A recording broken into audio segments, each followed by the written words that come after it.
Hi viewers, అందరూ చూడండి. మేము ప్రజెంట్ అయితే కోరంగి ఫారెస్ట్లో ఉన్నాము. ఇక్కడ మేము ఏం చేస్తున్నాము అంటే కనుక సముద్రంలోకి వెళ్తున్నాము గోదావరి నుంచి. యూట్యూబ్లో మీరు చూసినప్పుడు వెంటనే సబ్స్క్రైబ్ చేయండి నా ఛానల్ని. కోరంగి అడవుల నుంచి సముద్రంలోనికి మనం ఎంటర్ అవుతున్నాము.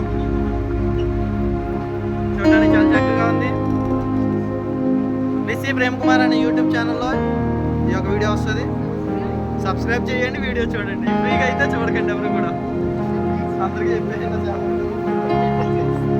అందరూ చూస్తే మిస్సీ ప్రేమ్ కుమార్ గుర్తుపెట్టి